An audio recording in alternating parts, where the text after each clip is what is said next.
tarde, tudo bem com vocês?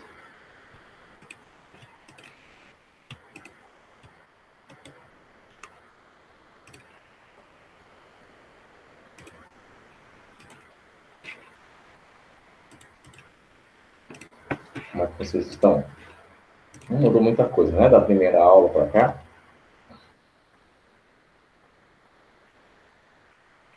Ótimo, estou muito bem.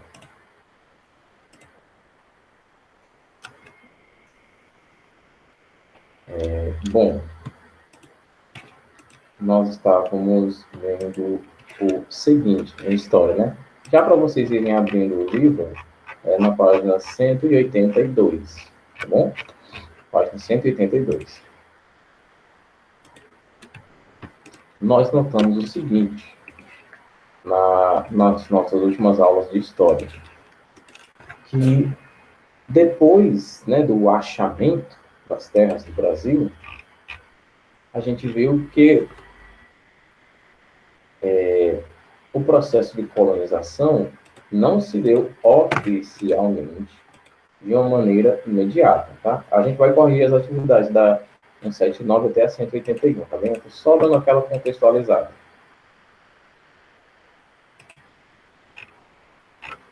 A gente está falando sobre o processo de colonização, que não se deu de uma maneira mais imediata, justamente por conta do não achamento, vamos dizer assim, né, de novo você falar, de especiarias e de metais preciosos ou pedras preciosas. Mas o que eles estavam procurando mais eram metais preciosos, né, ouro e prata, para a cunhagem de moedas, né? A gente vai dizer cunhagem porque a gente não vai dizer impressão, né, para a prensa de moedas. Que seria uma espécie de simbologia não, né? Um indicador de poder, né? Quanto mais moedas de ouro você tem, mais poder, mais rico seu reino é, mais poder você tem. Página 179, tá? Para a gente corrigir primeiro a atividade. Bom, antes de mais nada, a gente vai fazer a frequência, tá certo? Deixa eu só ver uma coisa aqui. Pronto. Sétimo A, tá ok? Começa pelo A. Alan.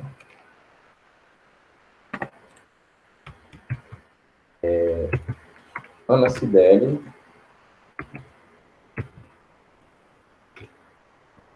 Não. Ana Gabriele.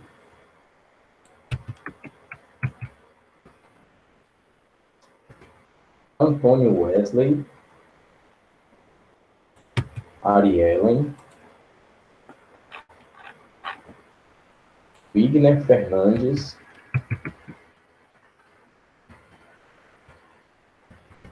Gabriel Ribeiro. Gabriel Ribeiro Sampaio. Giovana.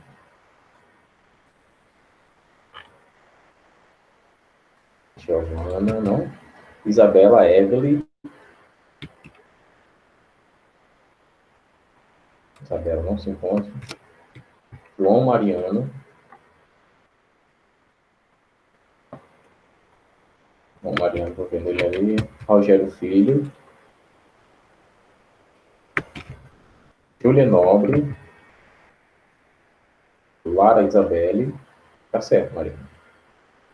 Lara Isabelle. Larissa de Souza. Larissa Souza. Maria Barreto. Maria Clara. Maria Gabriele. Maria Gabriele, não. Maria Isabelle. Maria Lianara. E Riquelme.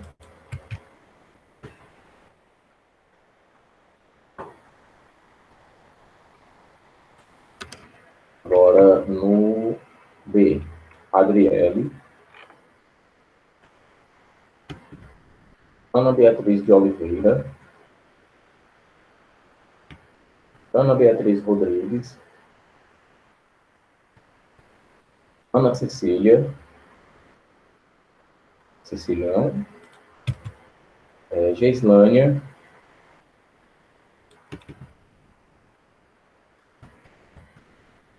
Jorge Lopes é a Cecília, é?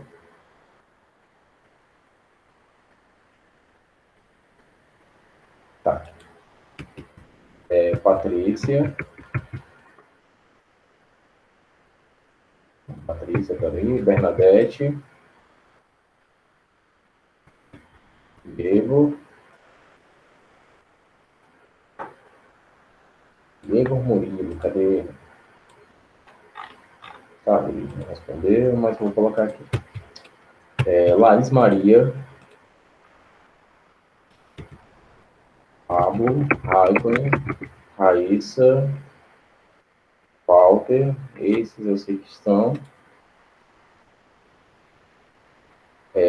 O Paulo Vitor se encontra?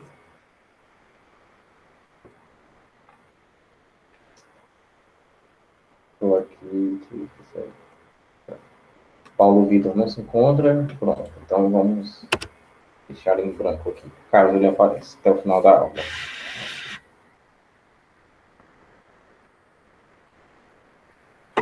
Tá ok, tá ok. Bom, vamos lá. Primeira questão na página 179. Diz o seguinte: a chegada de Pedro Álvares Cabral ao Brasil deixa muitas dúvidas quanto ao conhecimento da existência de terras americanas. Contextualize e comente o processo que levou os portugueses às terras brasileiras. Vamos lá, alguém quer falar? Ou preferem digitar? Fala, Cristo. Saiu de uma vez? Jennifer Vitória é quem mesmo, hein?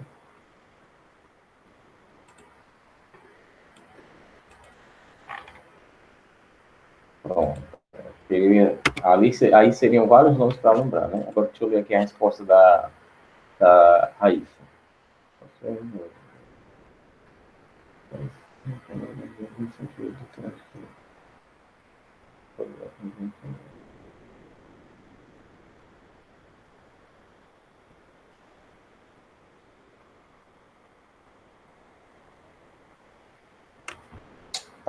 Tá correto, viu? No caso, o seu também vai estar correto, viu, Maria? Muito bem. Página 179, tá ok?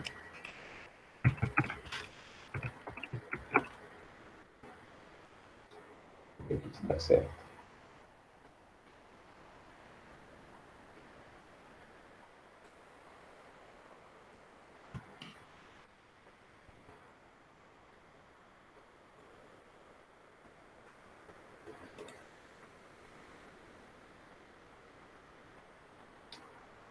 Acho que dá certo. Uma boa resposta. É na mesma ideia do que a Raíssa colocou aqui, tá bem? Então, podem manter, tá bem? Segunda questão. Abre aspas. Portugal, após ter chegado às Índias com o Vasco da Gama em 1498, empenhou-se nas 3 décadas seguintes, início do século XVI, em expandir e fortalecer o rico comércio das especiarias orientais da Ásia e deixou o Brasil à mercê dos aventureiros interessados em lucrar com a extração do pau-brasil. Avaliando esse trecho, reflita e discorra sobre as expedições exploradoras. Pode ler, vamos na ordem dessa vez, tá? Pablo, pode ler, Pablo. Tá ouvindo? Sim? Os objetivos das expedições eram obter riquezas através do pau-brasil e conquistar as mais terras.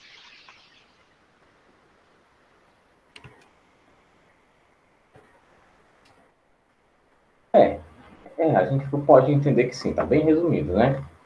Riquelme.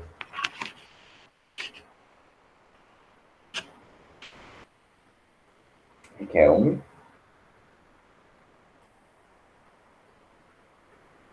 Não vai ler, Riquelme? Pensei que você tivesse pedido para ler. Bom, Maria, pode ler. Você está me escutando? Sim. Ok. Eu coloquei assim, no ano de 1501, a primeira expedição oficial portuguesa chegou ao Brasil com o objetivo de explorar a recém-descoberta costa brasileira. Estava comandada por Gaspar Lemos, que estava acompanhado pelo navegador Américo Vespucci.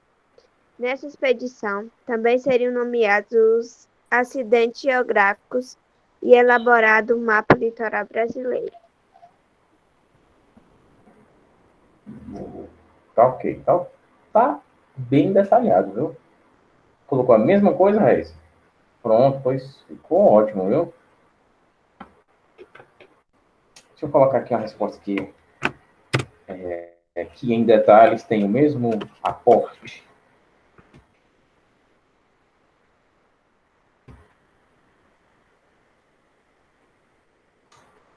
Grande, né? Mas tá ótimo, essa daí também. Mas as de vocês também estão muito boas, tá certo? Chegada de Portugal às terras brasileiras não despertou inicialmente interesse no processo de colonização, né? Porque não foi encontrado ouro nem especiarias. As rotas para as especiarias da Índia ainda eram mais lucrativas, né? Com o encarecimento, né, das especiarias e o alto custo para se deslocar até as Índias, os portugueses voltaram seus interesses para o Brasil, principalmente por causa da riqueza do pau-brasil aqui existente, que poderia ser vendida na Europa para atingir vestimentas. Ponto. Portugal estabeleceu assim as chamadas expedições exploradoras, iniciadas por Gaspar Lemos, que tinham a função de descobrir riquezas, fundar feitorias e garantir o controle sobre o território. Terceira questão. As expedições exploratórias do litoral brasileiro constituiu um marco importante para estabelecer um conhecimento sobre a Nova América. A partir de suas influências sobre o tema, façam análise das explorações a seguir e relate sua importância. Expedição de Gonçalo Coelho.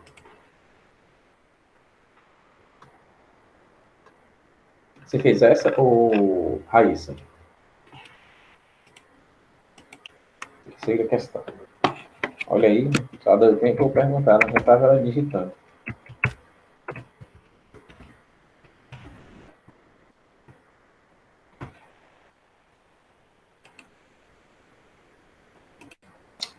Composta por 6 navios, a partir de Lisboa. A pesquisa foi boa, hein? Tá certo. Peraí.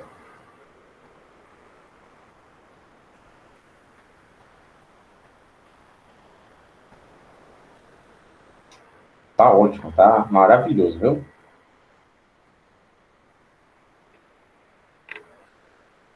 Vou colocar até uma mais simplesinha aqui. E a expedição de Gaspar de Lemos?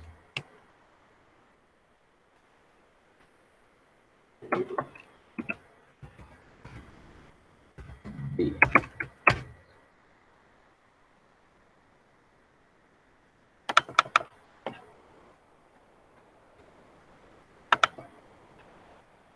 Finalidade. A de Gaspar de Lemos foi a primeira expedição da costa brasileira. Isso, muito bem. Realizada em 1501, tinha a finalidade de achar metais preciosos e, eventualmente, se achar pela graça de Deus, especiarias. A expedição foi da região de São Paulo até o Rio Grande do Norte. Acabou sendo considerada uma expedição mal sucedida, né? Não encontraram nenhum pedacinho de ouro, nada de prata e nem um real de especiarias.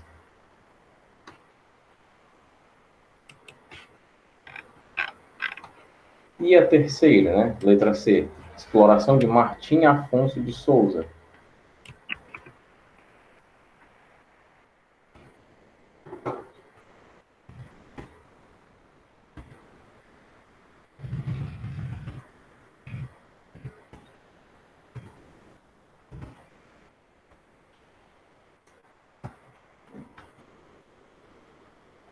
Martim Afonso de Souza, esse navegador e explorador, recebeu a incumbência, aliás, a incumbência da coroa portuguesa de colonizar o Brasil, iniciando pela fundação da Vila de São Vicente, no atual estado de São Paulo. Tinha a obrigação também de introduzir o cultivo da cana-de-açúcar, em 1530, com o propósito de realizar a política de colonização efetiva, colonizador,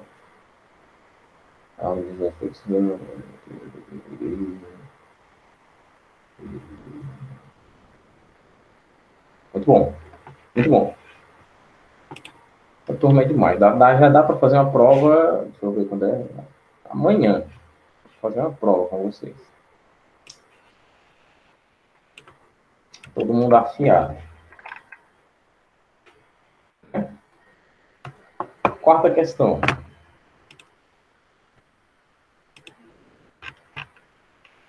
Abre aspas. Nenhuma espécie de metal lá se encontra, exceto o ouro, do qual aqueles países abundam, ainda que nada dele conosco tenhamos trazido nessa primeira navegação. Américo Vespúcio, fecha aspas, né? Américo Vespúcio. Américo Vespúcio teve função importante nas expedições em toda a América. Mais precisamente, na expedição liderada por Gonçalo Coelho. Muito do que sabemos desse período devemos aos seus registros. Comente sobre... Opa, ia caindo aqui o negócio. Comente sobre Américo Vespúcio. Pode sim, Raíssa. O senhor está me escutando? Estou sim. Américo Vespúcio foi um mercador, navegador, geógrafo, cosmógrafo italiano e explorador de oceanos, a serviço dos reinos de Espanha e Portugal, que viajou pelo então Novo Mundo, escrevendo sobre estas terras ao ocidente da Europa como representante de armadores florentinos. O mercador e navegador Vespúcio encarregou-se em Sevilha de aprovisionamento de navios para a segunda e a terceira viagens de Cristóvão Colombo. Muito bom, muito bom. Corretíssimo, viu? Na verdade, Rogério Filho é um saxofone, tá bom?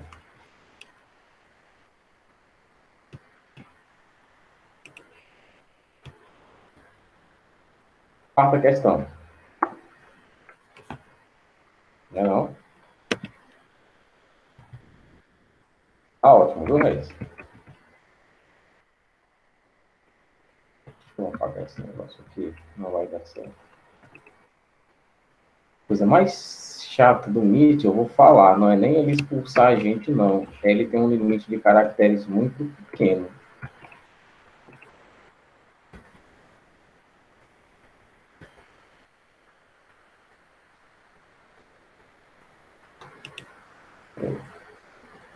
A geografia.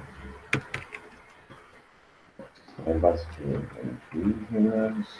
Tá. Não, não tem que se desculpar, não. Aí, tá tudo bem.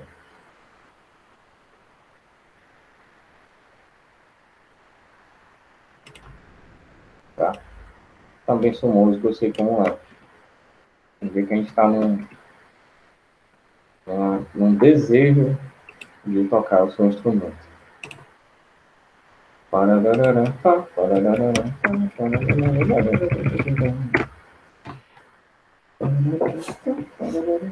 Vamos lá, continuando, pessoal. A gente havia dado uma lidinha, né, na exploração do pau-brasil, na página 181. A gente pode retomar a leitura de lá, né? Eu não acho muito interessante porque a gente vai só perder tempo. Eu vou basicamente contextualizar aqui o que é que estava acontecendo, né? Os portugueses estavam se aproveitando demais. Você não faz ideia como estavam se aproveitando dos coitadinhos dos índios, já que eles estavam, né, obtendo muito lucro com o escambo. E como eu falei para vocês, o escambo é aquela maracutaia onde os portugueses trocavam uma coisinha de pequeno valor por uma coisa de grande valor dos índios. E os índios nunca tinham visto um negócio daquele, ficava totalmente seduzido, né? O índio trocava, por exemplo, uma pedrinha de ouro aqui é colar que os índios tinham, né? Por exemplo, um bico de pena dos portugueses, né? Não era uma troca proporcional, né? Para o índio, ele estava se beneficiando, ele nunca tinha visto aquele negócio, né? O índio trocava peças de ouro por exemplo, um espelho, um pente e até mesmo mão de obra pesadíssima para levar aquelas toras de madeira do pau-brasil para os navios. Aí, os portugueses pagavam com o quê? Com pente fino para catar piolho. Isso não pode, né? Você vê como é que os portugueses eram. Passando aqui para a página 182. Inicialmente, a coroa portuguesa buscou... Deixa eu esse negócio aqui. A coroa portuguesa buscou determinar uma forma de relação comercial que estimulasse os navegadores e mercadores a extrair o pau-brasil. Ouro por pente. Pois é, só se o pente fosse de ouro também, né? Essa árvore era encontrada desde o litoral do Rio Grande do Norte até o Rio de Janeiro. E era difícil exercer o controle sobre toda essa extensão. Controle em toda essa extensão, aliás. Uma solução foi a já citada feitoria, que era uma espécie de armazém que mais parecia com um forte, onde era guardada a madeira a ser transportada. Além disso, a coroa portuguesa dava aos mercadores concessões para exploração, que teriam de mandar parte da extração para Portugal, bem como expandir a cada 2 anos 2.000 quilômetros pelo litoral brasileiro. Essa era uma medida para combater a concorrência de outras nações que iniciavam sua política expansionista marítima, como a Holanda e França. Isso abriu caminho para o começo da colonização brasileira em 1932. Ora essa.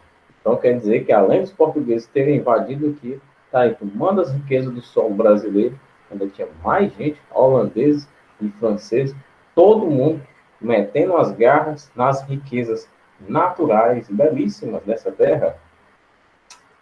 Sim, isso há 500 anos atrás. Olha só que barbaridade, né? Continuando. O processo de colonização do Brasil. Agora sim a gente vai começar a crueldade mesmo. Agora é a parte mais triste.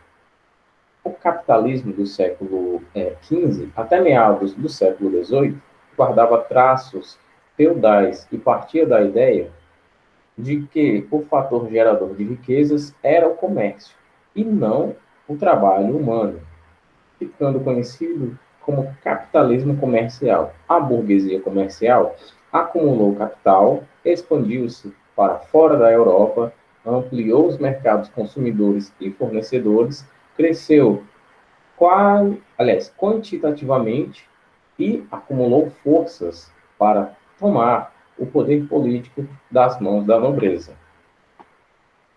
A gente nota essa organização da burguesia para tomar o poder da nobreza, por exemplo, na Revolução Francesa. Eu até tinha explicado isso para outra turma, que realmente tomaram o poder de vez, né? Pegaram os nobres, reis, rainhas, príncipes, condes, duques, e colocaram todo mundo numa praça pública e assassinaram a nobreza total, né? A nobreza acabou de vez com as revoluções. Isso também aconteceu aqui no Brasil, né? Esse movimento. Walter, é o seguinte, a gente está falando, olha, de uma classe que nem é a classe alta e nem é a classe baixa, né? Mas é uma classe que está se revoltando, por exemplo, lá nos Estados Unidos. Vamos pensar aqui no seguinte, atenção, Estados Unidos, né? Ali mais ou menos 1700 e alguma coisa, ali, 1700. Estados Unidos sofrendo com essa repressão econômica da Inglaterra, né? A Inglaterra colonizou os Estados Unidos. Os Estados Unidos estava servindo ali de suprimento. Por quê? Porque a Inglaterra impôs altos impostos aos Estados Unidos. Deixa eu desenhar aqui para vocês verem. Eu sei que vocês gostam dos desenhos do tio Carlos. Vamos lá. Aqui, vamos ter... Eu não lembro muito bem como era o formato da Inglaterra, mas vai ficar sendo assim mesmo. Temos a Inglaterra e temos Estados Unidos aqui, tá bom? E aqui a gente vai ter mais ou menos, nessa região aqui, as 13 colônias norte-americanas, tá? A Inglaterra estava com o seu saldo, né? Opa, não era isso que eu queria fazer. O que eu fiz na minha vida? Espera aí. Vamos lá, de novo. Vai dar tudo certo. Inglaterra aqui, tá bom? Tá aqui, peraí. Vai dar tudo certo. Vamos lá. Essa aí, Inglaterra. E aqui a gente tem as distâncias, tá? Não estão proporcionais, tá bom? As 13 colônias aqui dos Estados Unidos, tá ok? Estados Unidos da América. Pronto, seguinte. A Inglaterra estava aqui com um saldo negativo nos seus cofres, tá? A Inglaterra passou pela Guerra Civil, ok? Guerra Civil, vai ficar assim, civil. E como a gente sempre fala nessa disciplina, né? Financiar uma guerra custa caro. Financiar uma guerra custa, ó, peraí, custa muito dinheiro. Custa caro. A Inglaterra estava com saldo negativo. O que foi que eles fizeram? Eles impuseram grandes impostos para o que eles comercializavam com os Estados Unidos, né? E esses impostos, né, altíssimos, totalmente fora da realidade mundial, serviam para trazer esse lucro aqui para os ingleses, ok? Os impostos traziam dinheiro para a Inglaterra. Mas os americanos, os norte-americanos, aliás, os estadunidenses, sabiam que aqui acontecia um grande roubo por parte da Inglaterra. A Inglaterra fez o quê? Indo lá para o começo. A Inglaterra colonizou essa terra aqui, norte-americana. Então, a Inglaterra era meio que a dona dessa terra, certo? O que é que acontecia lá na França, né? Na França, a gente tem... Vamos tomar isso aqui como Estado francês. Também não estou muito lembrado da forma da França, não, mas vai ficar sendo assim mesmo. Deixa eu colocar aqui de azul, que é para combinar, né? Mas não vai dar para colocar. Eu vou colocar... Não vai dar para colocar porque não, esse apresentador aqui não pega cedilha, tá bom? Então vai ficar assim mesmo. Aqui é a França. Aqui a gente tem a burguesia, aqui embaixo, tá certo? Sofrendo uma enorme repressão econômica da nobreza, certo? A nobreza que, por sinal, dizia ter sangue azul, né? Cobrava altos impostos, a nobreza roubava as terras da burguesia, certo? Os burgueses eram quem mesmo? Eram artesãos, eram comerciantes, eram pessoas que geravam riqueza. Só que a nobreza estava abusando demais da burguesia, estava sugando de tudo que a burguesia tinha. A burguesia, já revoltada com esse negócio, né, olhou para a nobreza e disse: que conversa é essa? A gente vai fazer uma revolução agora. Depois de muitos movimentos e muitas lutas, começaram a Revolução Armada Francesa, certo? Isso resultou na morte dos nobres, né? Eles foram assassinados. E a burguesia fez questão de sangrá-los, né? Isso aqui é até um pouquinho violento de se dizer, mas é necessário que se diga. Porque os nobres diziam que tem sangue azul correndo em suas veias. Já que o clima lá era muito frio, né? Dava para ver aquelas veias mais fininhas, né? Que são, a gente vê que é verde, azul, alguma coisa assim. Como lá é muito frio, eles não tomam muito sol, eles são muito brancos, diziam ter sangue azul, né? Então, foram ver o sangue deles só para dizer: olha só, eles também têm sangue vermelho, que nem a gente. Não tem ninguém de sangue azul aqui, não. Essas e outras coisas foram acontecendo em meio a essas revoluções. Outra daqui, por exemplo, os impostos que estavam sendo cobrados, né, pela coroa portuguesa ao Brasil. Foi isso que moveu, por exemplo, a Inconfidência Mineira, né, cujo revolução que um dos líderes, né, era Tiradentes, né, um dos principais líderes era Tiradentes. Essa revolução se deu por conta da cobrança alta de impostos, certo? Outro aqui, por exemplo, a Revolução Baiana também se deu pela cobrança alta de impostos. A gente tem esses pequenos detalhes que perfazem toda a configuração, prestem atenção, de uma revolução, tá certo?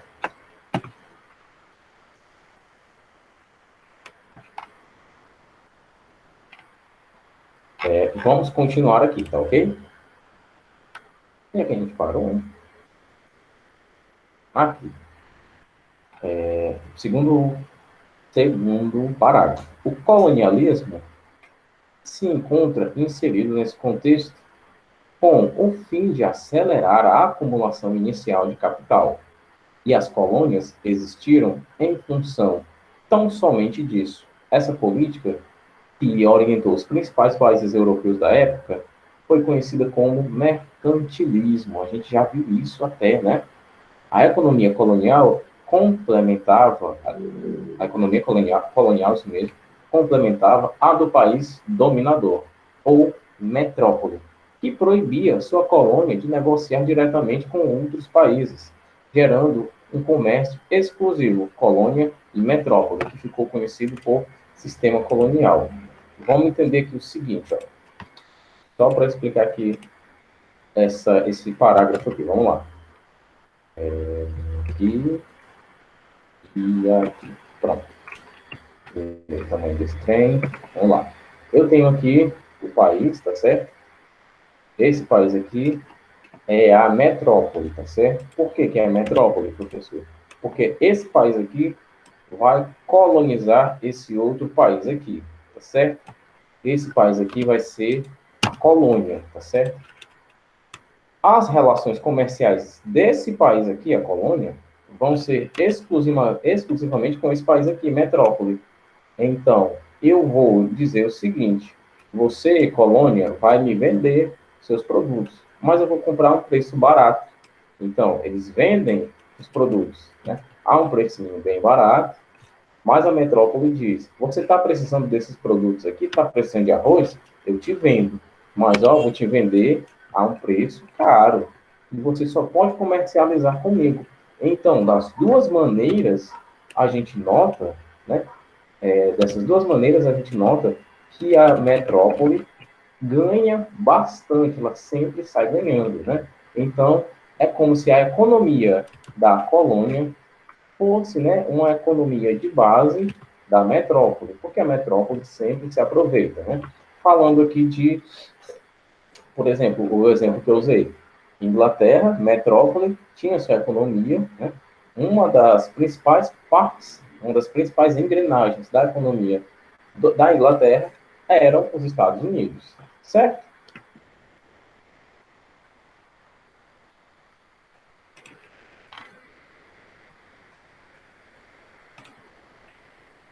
Entenderam? Que bom. As capitanias hereditárias. Aqui a gente já está basicamente penetrando em outro assunto, mas a gente pode começar. Capitanias hereditárias é o seguinte: com a colonização brasileira já em curso, principalmente por meio das feitorias e das vilas recém-fundadas, como a de São Vicente, a necessidade passou a ser a criação de um modelo político e econômico para melhor administração da colônia.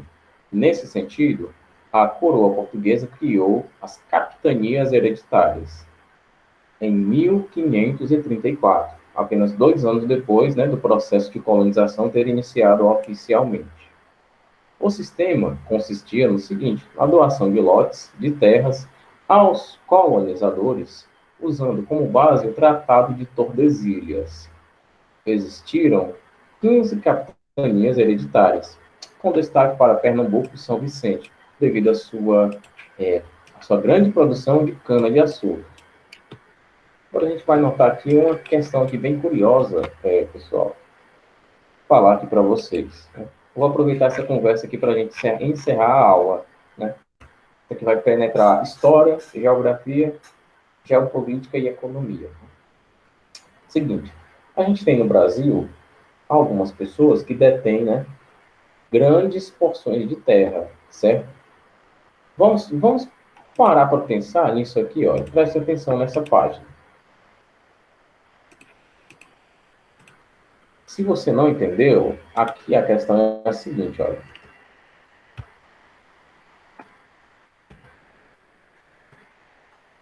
Tudo isso aqui, toda essa parte aqui, eu vou pegar aqui do Rio Grande do Norte, tá? Tudo isso aqui estava sob controle de uma única pessoa, tá certo? Toda essa porção de terra aqui estava sob a porção de uma única pessoa, certo? Era de posse dessa pessoa, a gente vai dizer assim, certo? E, claro, essa pessoa se instalou aqui no Brasil, né? Teve filhos, teve herdeiros aqui no Brasil. Então, vocês aí, vocês não acham que tem alguma influência, por exemplo, alguns políticos serem donos de muita terra mesmo, e tem uma relação com essas capitanias lá no passado? Porque, presta atenção, por exemplo, eu vou citar nomes. Como eu sempre falo, Aécio Neves construiu um aeroporto, né? Um aeroporto lá de Minas Gerais, onde ele era governador, no terreno do avô dele, né? Um aeroporto estadual no terreno do avô. E não faz falta não, porque ele tem muita terra. Imagina só você ter terra para construir um aeroporto e não fazer diferença. Agora imagina como era nessa época, né? Então, as capitanias hereditárias foram passando de pai para filho, foram se distribuindo aos poucos, né? Mas a gente tem sim uma influência, né? Olha, uma relação direta das capitanias com as posses de terras, os acúmulos de terras que nós temos hoje, tá certo? Bom, nossa aula está acabando, né? Vocês estão 1 minuto adiantados, tá certo? Vou me despedindo de vocês, tá certo? A gente não se vê amanhã, que é uma tristeza enorme, mas quinta-feira a gente se vê. Bom, até mais, pessoal.